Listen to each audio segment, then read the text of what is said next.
What caused you to think of yourself small? What caused you to think of yourself as a fraction of the person you could be? Let me ask you a question, brother. Who do you think you are? When someone asks you the question, who do you think you are? Doesn't it sound a little belittling? Like, who do you think you are? Like why do you think you can do that? Why do you think you're allowed to do that? Why do you think you can accomplish such a big thing? Why do you think you can talk like you're so big and important? Who do you think you are? Let me ask you something. When was the last time you asked yourself who you think you are? When was the last time you thought and gave some thought to your own self-image?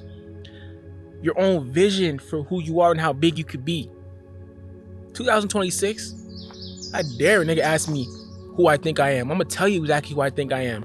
I think I am Ezekiel Daniel Blackson Campbell, one of the biggest and most prolific speakers and mentors in the world has ever seen. I came here to change millions and millions of lives, and that's exactly what I'm gonna do starting today, right now. And you're gonna see. So watch, subscribe. All right? You see it in HD. What Drake say? He said something about might as well stream when you watching HD. Something like that, man.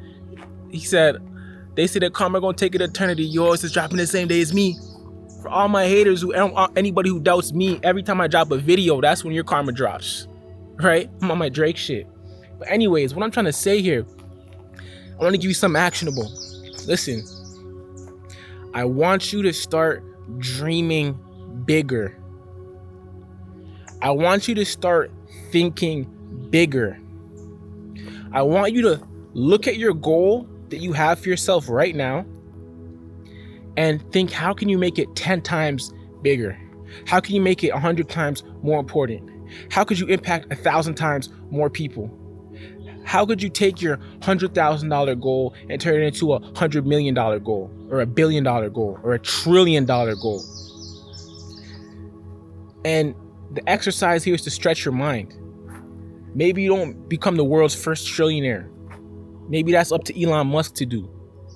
Doesn't matter. You know what they say, when you shoot for the moon, even if you miss, you land amongst the stars. The point being here is not to walk into life and negotiate with life and ask life for 1,000, end up with 500, when if you negotiated for 1 million, you could have ended up with 700,000. You see what I'm getting at here? It's like there's another one. It says, I negotiated with life for a penny, and that's what I got. Not knowing that life would have happily paid me whatever I asked. I'm paraphrasing. That's a poem, so it probably sounds nothing like what I just said. But the gist of it is that he asked for this much because that's all he thought he could get, or all he thought he was worth. He had no idea that if he asked for a lot more, he would have got a lot more. How does this apply to your life directly? Say, for example, you're thinking about different opportunities and different businesses you can get into, right? You're thinking, oh, you know what? Maybe I'll be a barber. And if I become a barber and I cut 10 heads a day at $40 a head, $50 a head, I make it $400 or $500 a day, right? $500 a day times 20 days, right? That's how much, right? 500 times 10 days, that is 5,000 times 20 days, that's 10,000. So I could make $10,000 a month if I cut 10 people a day at $50 a day, Monday to Friday. It's not bad. But what if you looked at it like this? What if I open my first barbershop and I have 5 barbers in there cutting 10 people a day, and they're making 500 a day, right? So 5 times 5 is 25. So that's 2,500 a day. 2,500 a day at 20 days out the month is what? 2,500 times 10 is 25,000, right? And then times another 10, that's 50,000, right? I hope my math is correct here, but You just went from 10K to 50K just by, instead of putting yourself in the barber chair, you put 5 other people in the barber chair and you run the business. And then I'll think even bigger. What if I took that location and I opened up another location across town? Now I just turned my 50K to 100K. And now what if I did that 5 times? Now I just turned my 50K to 250K, right? And now what if I took that to another city and did it 5 times? Now I just turned my 250K to 500K, right? You got to think bigger.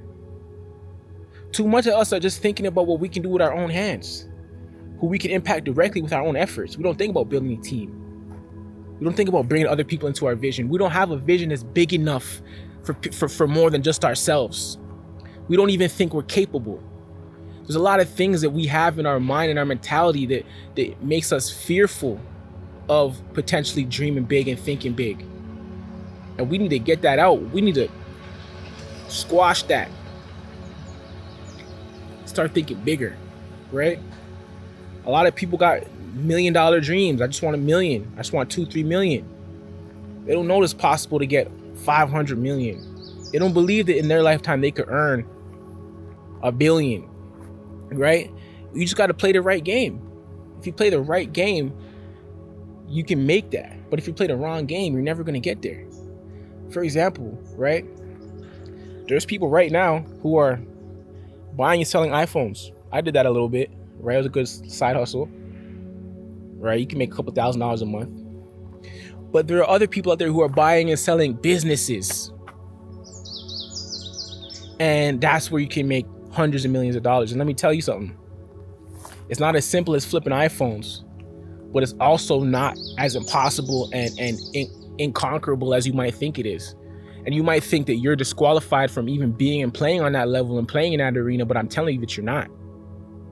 The only thing disqualifying you is your own self-image. The only thing disqualifying you is who you think you are. To get back to the beginning of the video. The only thing disqualifying you is that you don't believe that you could do it. If you want to do something that big, I'm going to tell you all you need to do. Number 1, write down where you want to go. Number 2, write down all the requirements of somebody who would be able to accomplish that would have. Say, for example, you want to start buying and selling businesses. Well, you're going to have to work on your paperwork a little bit. How's your credit look, for example? Because you don't want to have to come up with all the money up front. You might need a little bit of marketing skills. You can go acquire those. You can fix the credit, right? Whatever it is for that business, you might need a bit of experience in that industry. Well, you can go and get a job in the industry and work there for a year.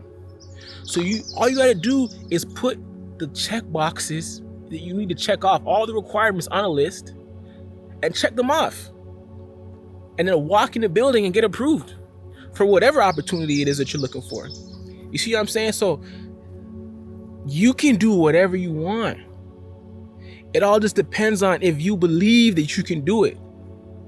If you want to be a billionaire, first thing first, you want to be a billionaire, you got to figure out what kind of businesses have actual potential to reach that level and be realistic with yourself.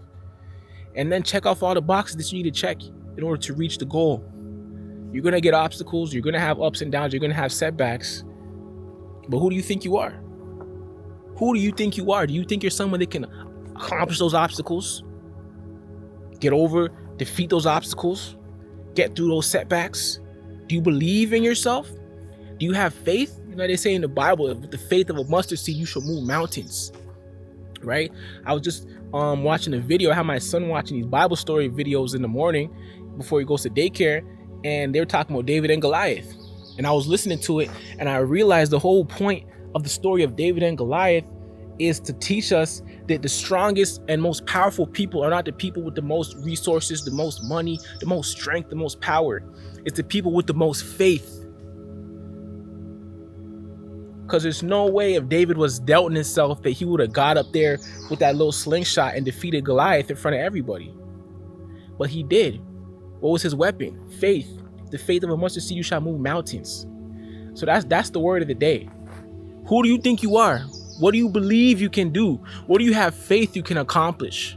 Do you have faith in yourself? Do you have faith in God or whatever higher power you believe in to empower you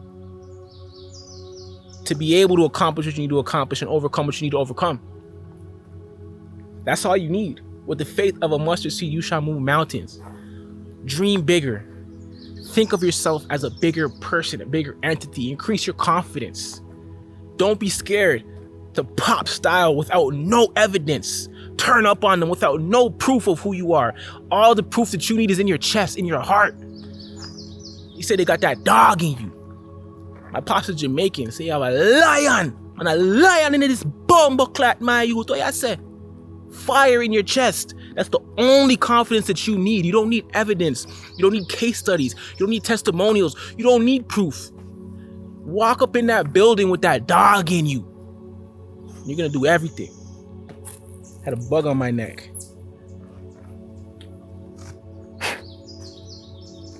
The faith of a mustard seed, you shall move mountains, brother.